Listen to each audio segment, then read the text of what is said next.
Michigan is the new number one for the first time since 2013, while Arizona falls a little further than expected after a 2-loss week. Welcome in to Locked On College Basketball Squad Show, your go-to spot for everything happening on the hardwood, from blue blood battles to bracket busters and everything in between. Join the squad of hoops junkies as we break down the biggest stories with the boldest takes and unfiltered opinions. Because here, we don't hold back. It's the College Basketball Squad Show on the Locked On Podcast Network. Your team every day. What's up, folks, and welcome into the Locked On College Basketball Squad Show. I am your host, Andy Patton, joined today by a handful of our fantastic Locked On hosts, and you're joining us here at the Locked On Podcast Network, of course, the number one sports podcasting network. I want to thank all of you for making the show your first listen or your first watch of the day, and remind you that today's episode is brought to you by Mazda. Wins define the moment, but putting in the work, that's what defines you. Stay tuned for highlights in this week's Moving the Game Forward. There's more to a Mazda because there's more to you. Well, folks, there was quite a shakeup in the AP top 5. We're going to talk about Arizona's fall from number 1 to number 4. We're going to talk about Big Monday giving us an all-time classic between Houston and Iowa State. We'll break down that game. We'll also talk about Jerome Tang's departure from Kansas State, and I swear there will be other non-Big 12 topics that we talk about on this show as well. But I do want to start with what we saw from the AP poll. I don't think we were surprised to see Michigan move to number 1. Obviously, Arizona having dropped both those games last week at Kansas and then losing to Texas Tech at home. But I was a little surprised at how far Arizona fell, all the way from 1 down to 4. And JJ, I want to start with you. Obviously, the host for Locked On Blue Devils, you see Duke. They move up to number 3. Feels like Arizona and Duke's resumes are very similar in a lot of ways. Were you surprised that Arizona fell behind Duke, or did you kind of feel like that's where you thought they'd end up being? I guess a little surprised, although when I keep in mind, recency bias is very much so a thing. And so when you see a team lose twice in 1 week, you're prone to see a bit of a further drop. Honestly, I had the billing in my head being so Duke-centric that there would be this climb for the Blue Devils after a win over Clemson, currently second in the league, 2-2, so that we would be building up this weekend's 1 versus 2 matchup. Instead, we've got your good old 1 versus 3, 2 versus 4. So, yeah, I think surprised a little bit. But then, like I said, when you factor in the recency bias of it all, it goes to show you fall just a little bit. Well, you got to probably feel pretty good about thinking maybe we should have been number 2, especially after how today went. No comparison between the opponents, Syracuse and Iowa State, but obviously Duke getting the win where Houston falls. Parker, obviously Houston, I think they deserved to be number 2, at least. Like it certainly didn't feel like an undeserved spot, but obviously this loss here, it's a road loss. It's a team with a ridiculous home environment. Do you feel like Houston still, where are you kind of at with the Cougs now following this loss in terms of where they should have been or should be now in the top 5? Well, I mean, I think going into the Monday night game, they'd done anything to be in the top 2 in the country, right? So I don't think that's because that's when the ranking came out. I don't think I'm upset about that. Sampson said so Houston first got their number 1 overall in the AP poll like 4 or 5 years ago, back when they were in the American, and he was very upfront and blunt. Like all of these spots, 1 through 25, are just kind of rented, and you hold on to it until you lose, and then you drop it all. Like it's not a big deal in that sense. You're just trying to get better every week. Now, I will say, if Houston loses tonight to Iowa State, and then on Saturday to Arizona, and then the following Monday to Kansas, because that is the 3-game stretch we're at right now, they probably drop a lot more than a couple of spots. If they only lose the Iowa State game out of those 3, I bet they don't drop all that many spots. I think that's kind of, this was a Final Four feeling matchup, and you're on the road and you lost by 3 points. Okay, like it happens. We'll see you in Indianapolis next time. Like that's okay. I'm trying not to beat myself up about it because it was absolutely a game Houston could have won. But in the big scheme of things, it's not a huge deal they didn't. Indianapolis, why can't we get this again in Kansas City? Why are we rushing? Come on, man. What are we doing? Because that is aim south. I don't need any of those problems. Leith, glad to have you here on the show. Obviously, we're talking about the top 5 ranking and Arizona falling from 1 all the way to number 4. And we got JJ and Parker's input on that. But I'm curious your thoughts. Were you surprised at Arizona falling, again, quote unquote, all the way down 2 spots to number 4? Did that feel about right for a 2-loss week?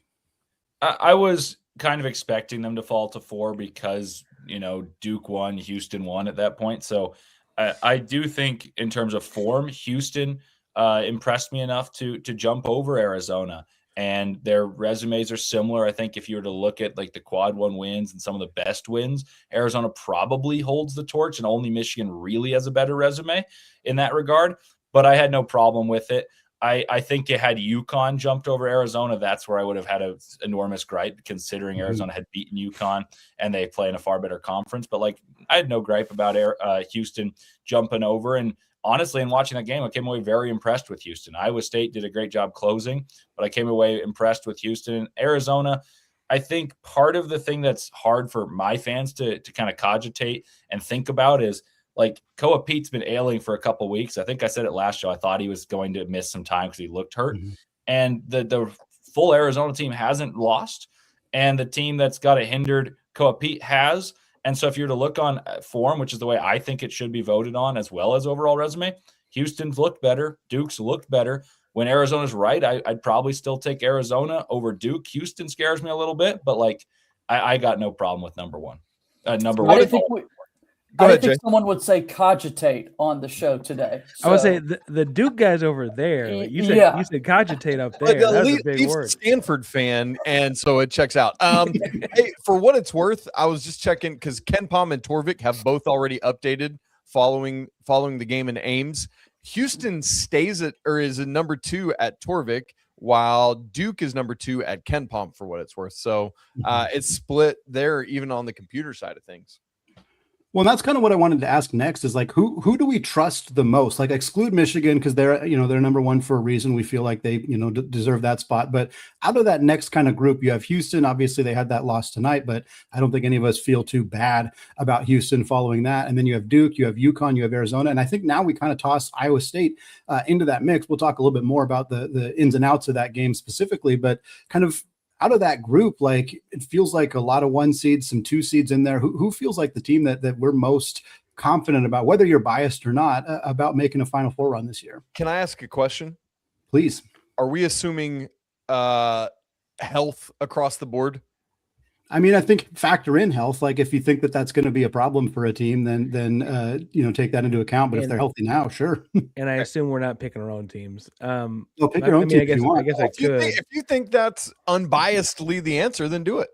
No, I think there's a great argument for Houston. I will say the one team that Andy didn't mention that maybe because they're one of the 2 teams that has beaten Houston in the Big 12 is Tech.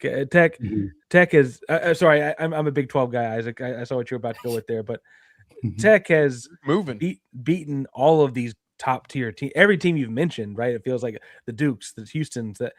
So I feel like they also are a team I wouldn't want to see in my bracket or anything like that. If you're talking that far down the road. Andy, But that's a different statement to me. Is if we're talking about reliability and floor, I think Houston's as high as anyone, whereas Tech is able to be beaten if you get a bad day from JT Toppin, whereas Tech's a team that you don't want to face. To answer the initial question that Andy gave is I think that Arizona, when healthy, it has a extremely high floor because very few teams can rebound with them and shoot as many high quality shots. Arizona doesn't need any threes. And if you look at it, just wipe everything out. I think Arizona had struggles. Kopi injured. They were up by 7 with 3 minutes, 26 seconds against Tech. And they're up for 31 of the 40 minutes against Kansas at Kansas in what I thought was the worst game Arizona played all season. And so that speaks to the floor to me. If you get Koa Pete healthy, I think they've got as high a floor as anyone. Houston's right there with me. I mean, don't get me wrong. Duke's only lost by a handful of points in their games. I think that there's just less volatility in this year's top teams. I really think that they're extremely steady and there's not that much separating them. I just think that health matters in terms of the depth for the top team. So if Duke were to lose a starter, I think it would hurt them. Obviously, if it were Cam Boozer, that's a different story. Koa Pete, the strength for Arizona is that's the guy with 30 against Florida. You miss him, and most people are I just thought he was playing poorly, but now it's coming out that he's been hurt, and those are 2 losses. If Houston loses a player, all of a sudden they're more vulnerable, but it's not the same. Like, I think Duke's the top heaviest, and so that would be the team I think is most vulnerable. But all of them have extremely high floors to me. Obviously, with Houston, I can't argue with that. Obviously, Houston, Kingston going out would be a big deal. He's a pretty prolific scorer. Emmanuel too. I will say though, it does feel like by and large, it's just like next guy up kind of thing with Houston. If I'm going to plug up my own team for a second, I do think the other thing with Houston is that Floor-Leaf mentioned they got 3 losses by combined 10 points in the year so far. But they also they can go up and score in the 90s with you like they did against Arkansas, or they can muck it down in the 50s and 60s like they do every week. It feels like they can kind of go both ends because this 2-point guard thing they got going right now. And so I kind of feel like they can play to a lot of different people's style of basketball. And then I'm going to defer to other people on focus. I've been so Big 12 focused lately to try and see how this race, because it's truly a wild conference right now. Florida has knocked off a bunch of teams that are playing well as of late, and Brandon is very annoying on Twitter. So there's that too, but they're crushing people. It's insane. Look, I think we got to get UConn into this conversation too. Literally, they've got 2 losses. One of them is without 2 starters to Leaf and Arizona, who I think are obviously very much in this conversation. So their one healthy loss is at MSG to St. John's, and that's like a anything goes rivalry-ish type game.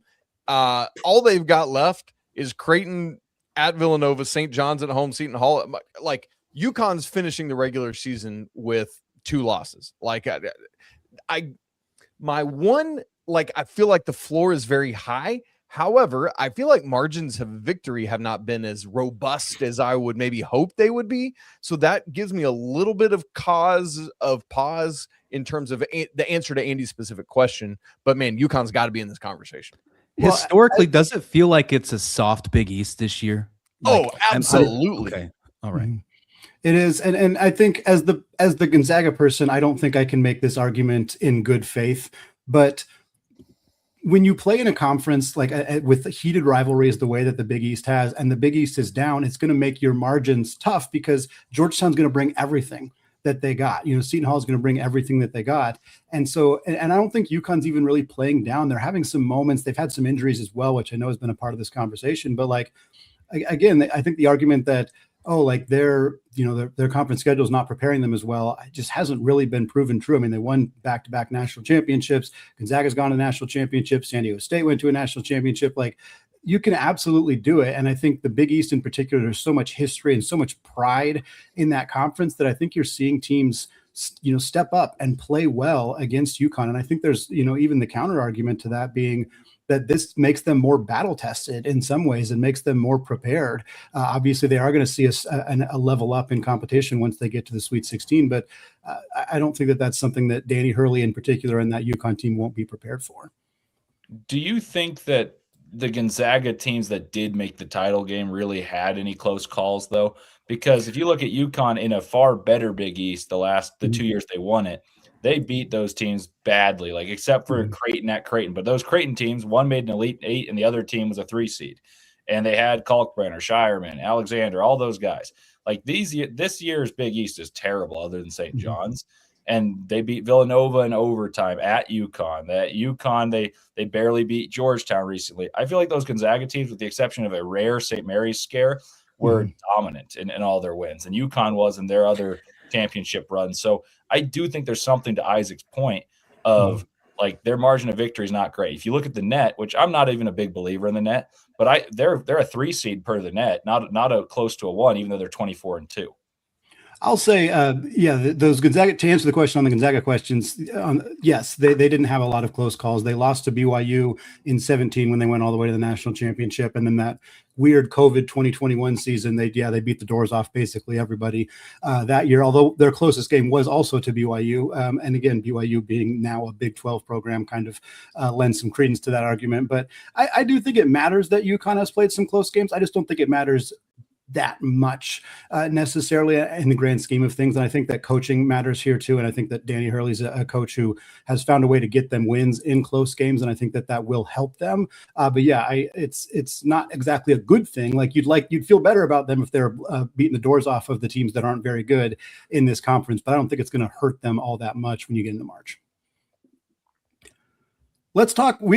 That's about as much non-Big 12 talk as we're probably going to have on this show, if we're being honest, because we're going to move on. We're going to talk Big Monday, featured a big blowout and a big comeback. We're going to talk about Duke's win over Syracuse. We're going to talk about an all-time classic between Houston and Iowa State, what those games mean for these teams going forward. All that coming up here in just a second.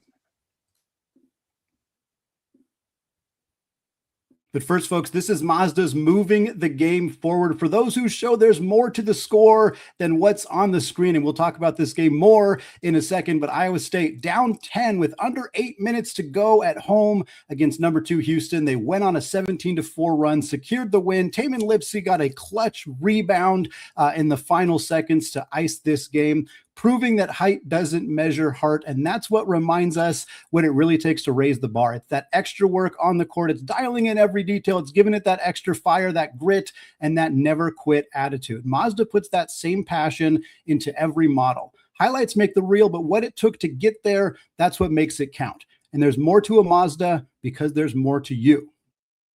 Today's episode is also brought to you by FanDuel. If you've ever wanted to experience the NBA Finals live and in person, FanDuel is giving you the chance to do so with their NBA sweepstakes. Here's how it works. You just use your profit boost on any NBA future, and you'll automatically be entered for a shot to win an NBA Finals trip for 2. That's right, flights, tickets, the whole experience.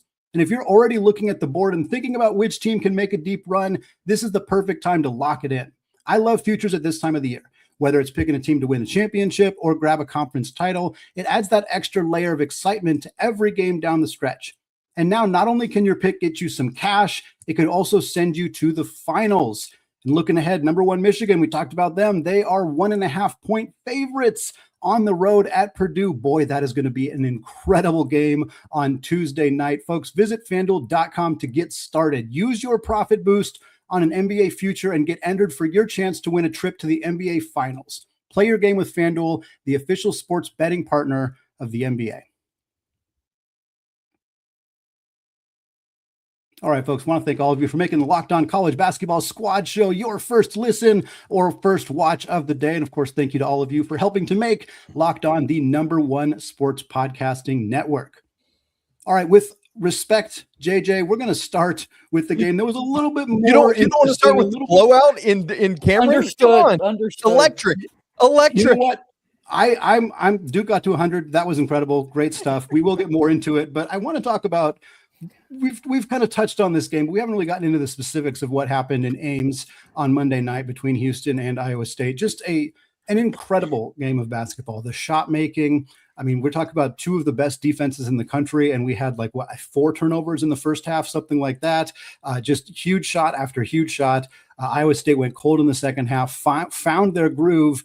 They always talk about Ames magic, and it really felt like that was there. Parker, I know we've kind of talked about this game a little bit, and I'm sure you've been talking about it for the last hour and a half or so, but just kind of big picture, what this game was like, just watching it and kind of seeing 2 of the top 6 teams in the country going at it on Monday night.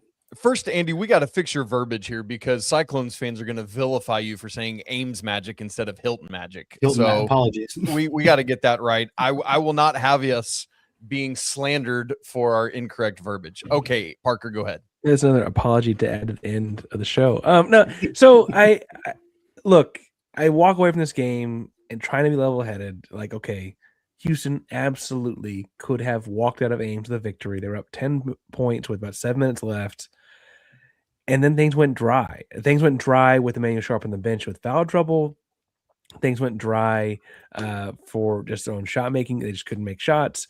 For what it's worth, I don't know why a kicked ball is not reviewable, but a kicked ball is apparently not reviewable, and there was a fairly egregiously called kickball play where it actually hits JoJo Tugler's hand very clearly. It would have been a fast break for Houston. Instead, it's a sideline out of bounds, immediate 3-point basket for Iowa State.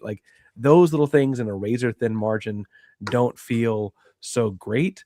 But honestly, you're also okay, it's mid-February. You're up 10. You probably should have come out with that one, whatever. I do think, though, that there were a couple, things that you mentioned that are big picture for Houston. Okay, Houston's defense is their calling card. They only turned Iowa State over 3 times. And honestly, they typically turn over the opponent's point guard 3 times. Right? This is not it kind of sticks out to me as, okay, is that a elite team problem? Because I don't think of Iowa State as having tremendous, like Lipsy does a lot of things well, and they do a lot of things really well at Iowa State. I don't think of them as a team that takes care of the ball well. Like I think as a team as like an elite NBA bound point guard, something like that, running the show. And so I'm like, okay, does that translate to like when they see Burries in Arizona next weekend or Darren Peterson on Monday? Like, how does that translate to those games? And then honestly, they ended up evening out and actually taking the lead in the rebounding battle by the second half. But in the first half, they were getting beat up on the boards, and that never happens to Houston.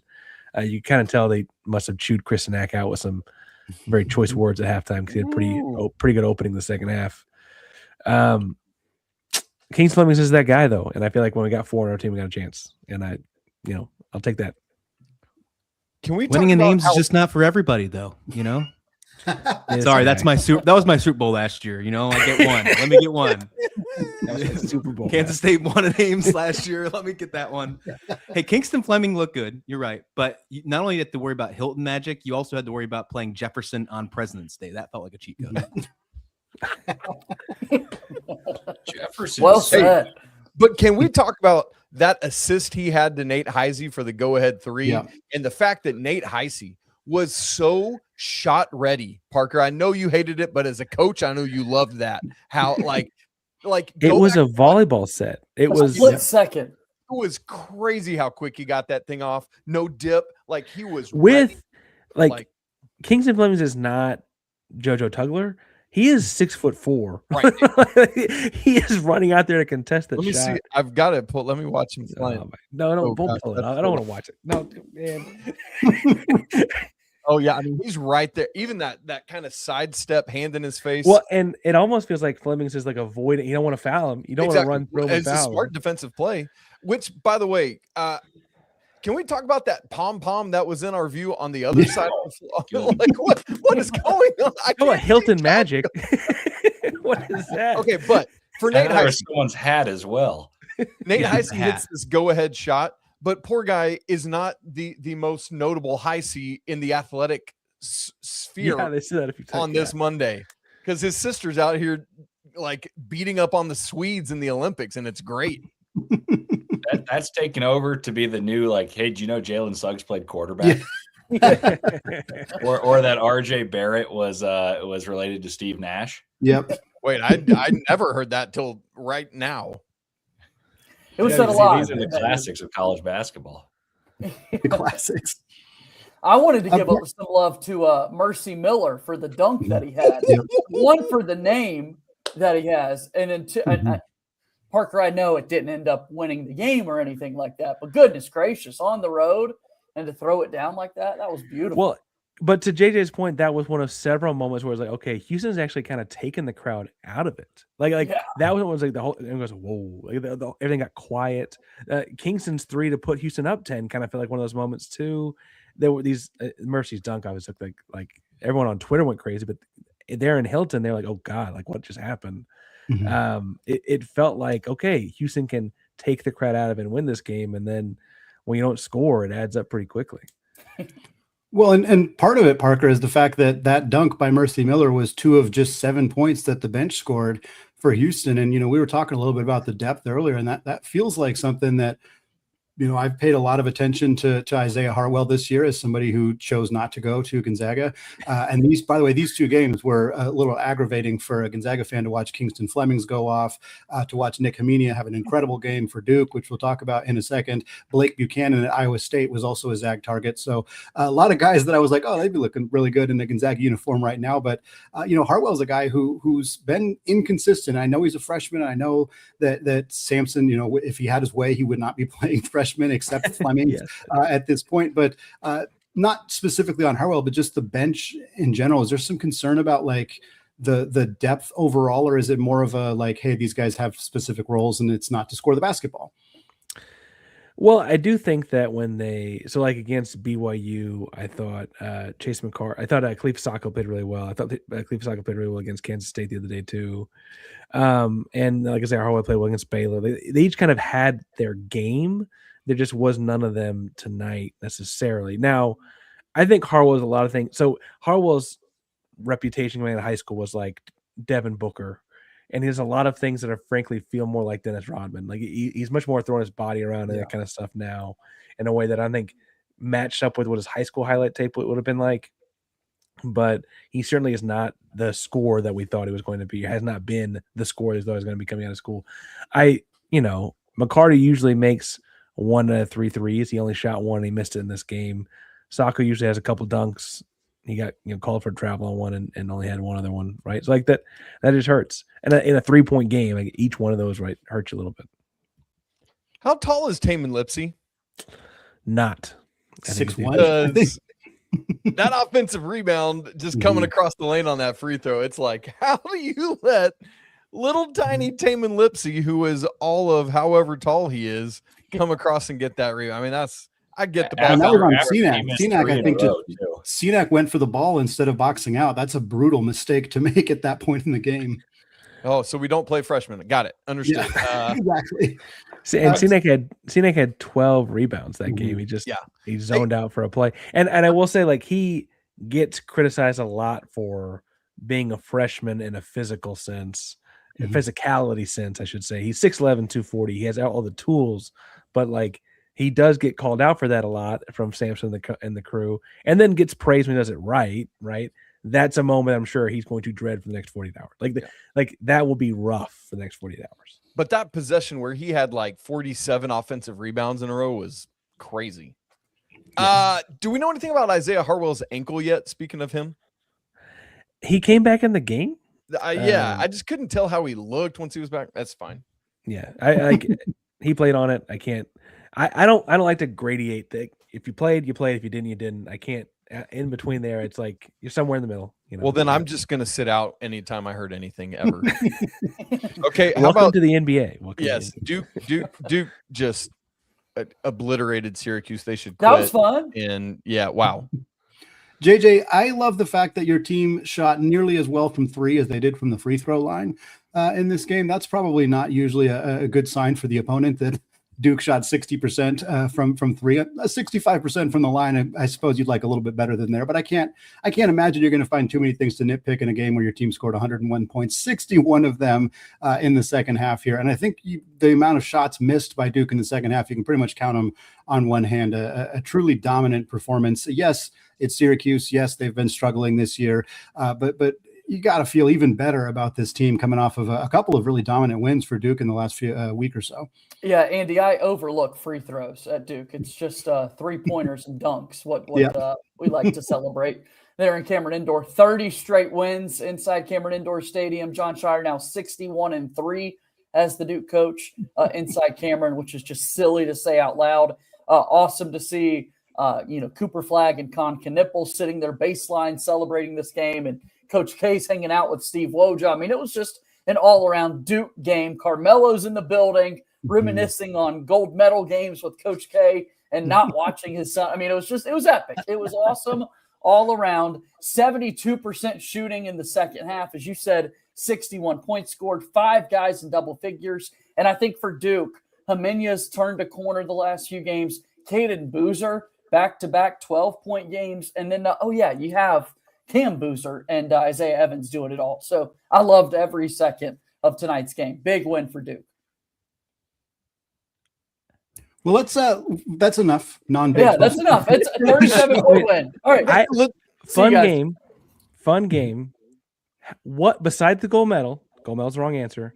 What else could Carmelo Anthony and Krzyzewski be talking about? What other things possibly? Parker, is there anything else those guys would have crossover between the two of them? I do think both individuals enjoy a glass of wine. I was about to say wine. That was yeah. Hey, did I see? Go ahead. No, I was just beyond that. I don't. They had shared experiences winning gold medals. Did I see Wojah sitting there with Coach K too? Of course. All-Star break. Everybody comes back. Somewhere a floor was being slapped. And because Jay Williams was up on the broadcast. Yeah, it was a perfect night. Man, I love it. Was he leading a chant of Tar Heels? I think that's how that was going, right? Okay. Andy admitted to a third personal foul in the 2001 championship game, so I don't know if he's allowed back for the Duke Ring of Honor. Well, we want to talk about one of the biggest storylines in college basketball in the last day or so, as a great day for Duke fans, and I think a great day in some ways for a lot of Kansas State fans on Sunday. Pretty happy to see Jerome Tang out the door, but I'll tell you what, this process is about to get very, very messy. We're going to talk about Tang's dismissal from Kansas State, the buyout, all of the storylines coming out of this big story coming out here in the Big 12, all that coming up in just a second.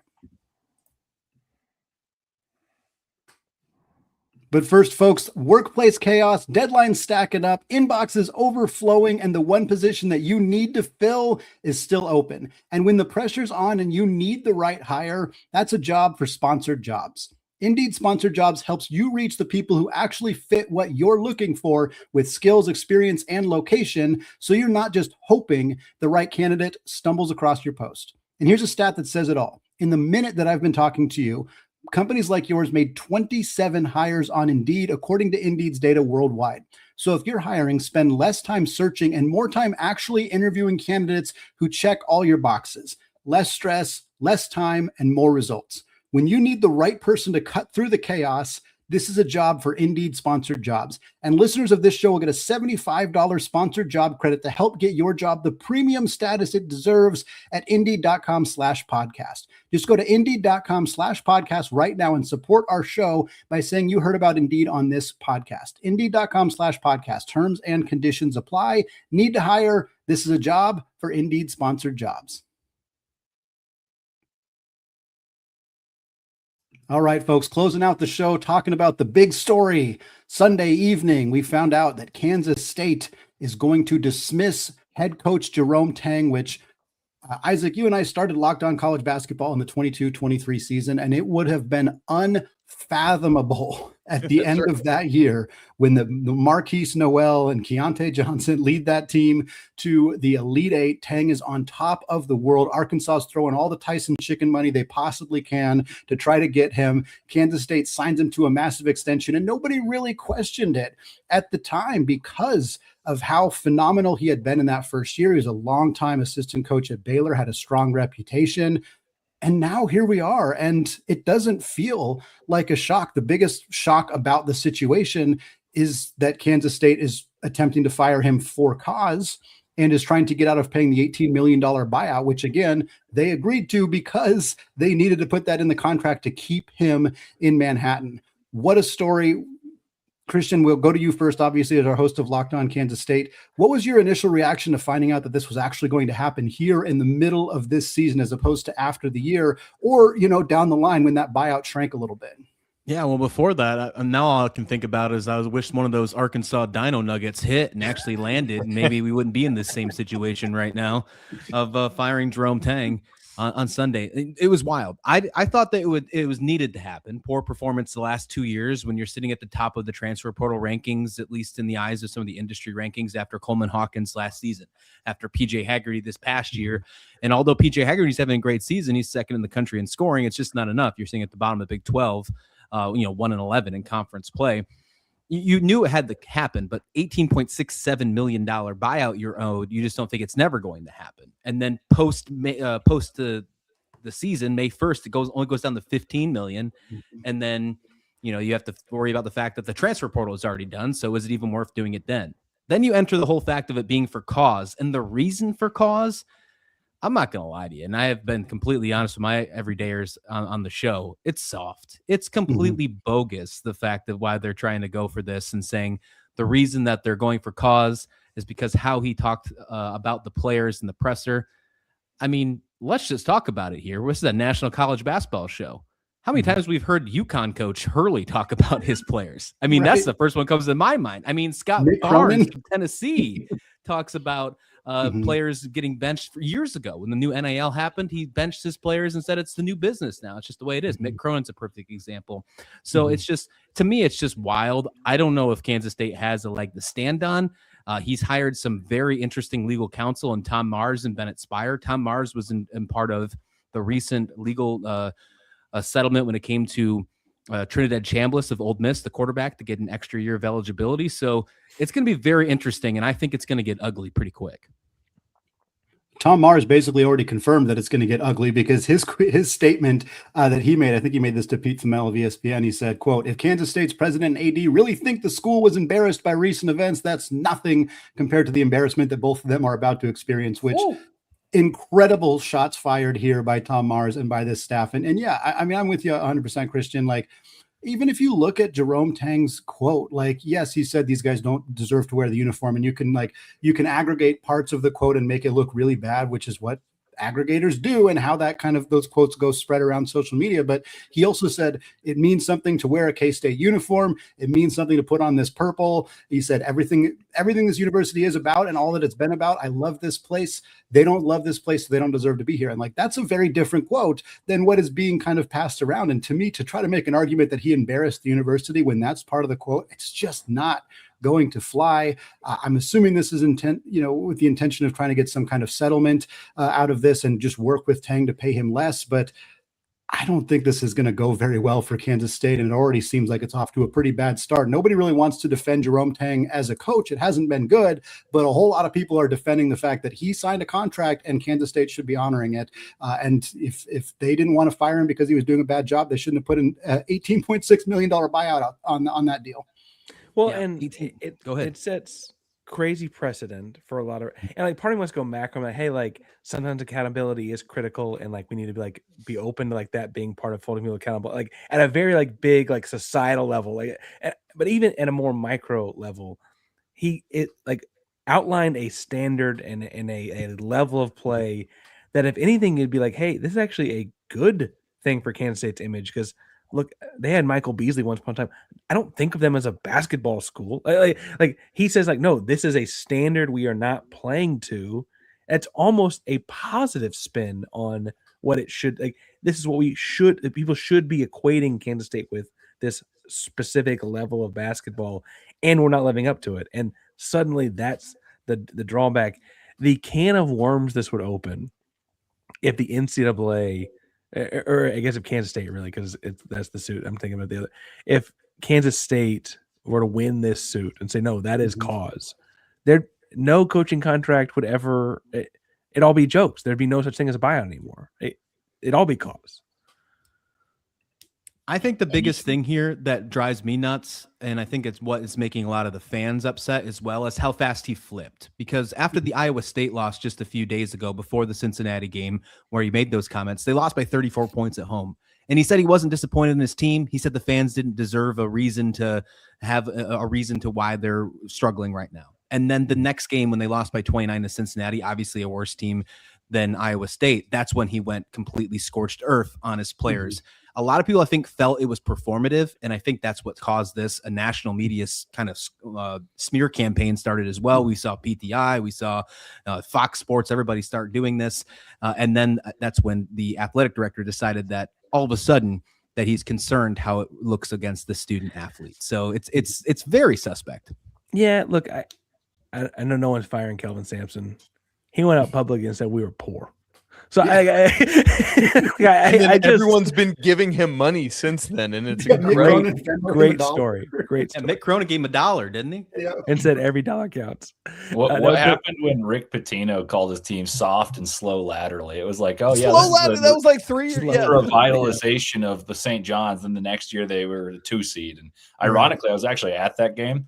I was sitting there, and then all of a sudden I get this alert while I was waiting to leave New York. And I get this alert. It's like Rick Pitino goes crazy. I was like, wait a minute, I was just in there. How did this happen? And sure enough, so slow laterally and soft and not meant to be playing basketball in the 2020s. Those mean nothing if you can't say that guys like didn't deserve to wear the jersey. So, you never want to hear that stuff, but I think it's ridiculous to try to get cause out of that. Yeah, I completely agree. Coach, how do you adjudicate? Like, because now I'm sitting here trying to think like, where is the line? Like, I'm just trying to coach my dudes, and I know how to coach my dudes and how to get the best out of them. But now I've got this in the back of my head, like, man, if I challenge these guys, if I hold them accountable, have I crossed the line? Am I going to get fired for cause? Which, fine, give me millions of dollars to go away. I'm great with that. But like, it's like if I actually want to coach and not be a millionaire and not do anything, then I don't know how to handle this. I'll take the millionaire. You take the coaching. We'll call it good. We'll call it good. There you go. And what are you giving up? That's another question too, right? Like, what are you giving up by doing this? Maybe you win a couple $1 million back, but you get your entire program dragged through the mud while it's happening, and you still have to go hire a head coach. And athletic director Gene Taylor has noted that he wants to go get a head coach with head coaching experience. He talked about that in the press conference after the statement about Jerome Tang being fired, which again is a knock towards Jerome Tang because he was only an assistant coach at Baylor before he taking the head coach job for Kansas State. But what head coach, at least at the power level, is going to want to possibly make that transition to Kansas State if this is the president from the leadership of the university right now? That is a very tough pill to swallow if you're a Kansas State fan. Coach without a job. Well, Jared Haas. The shame is that it as a Big 12, and I mean Be perennially on the bubble. to say Big 12 We'll centric. take it. That's better than We'll where we're take at it in right the now, Little buddy. Apple, baby. No, but like a Big 12 head coaching job should be a premier job, right? And to like do anything to knock it, it's going to like the St. Louis guy should probably get a promotion somewhere in the offseason. I don't know if it's Kansas State, but like somewhere he should go somewhere, right? I don't know that you're going to get people wanting to cut because they'll have options. Why are they going to take your option if they have options? Yeah, I agree. I would love to have Josh Scherz as the next head coach of Kansas State for the record. I'd love to have Jared Calhoun as the next coach for the record if I had to pick one of those. Andy, we said that yesterday. Yeah, we did. Yes. Yeah, Calhoun would be a great fit. Utah State somehow every coach that not only do they gone through like 4 coaches in the last 7 years, I think, but like pretty much every one of them has moved on, has had success at their next stop. Calhoun would be an incredible addition. Former Bob Huggins assistant that works at Kansas State. There you go. Folks, that's going to wrap it up for us today. This is a really fun conversation. I know it's really Big 12 heavy, but hey, that's the best conference in college basketball right now. So that's what we're going to be talking about for the time being. But we got incredible weekend. We touched on this a little bit earlier, but I want to highlight this for those of you who maybe missed it. I think the third time in college basketball history, I believe, we're going to have the top 4 teams squaring off against each other on the same day. Michigan versus Duke and Houston versus Arizona. Those games are going to be on Saturday. An electric day of college basketball. Absolutely cannot wait. Definitely check that out. And again, we'll have a squad show next week, probably talking about that, talking about more of the fun news and notes around this game as we get closer and closer to March. But as always, folks, we want to say apologies to the Lawyer family. Let's go Wild Popes. Cheers to the Mick Bruins. And until next time, peace out.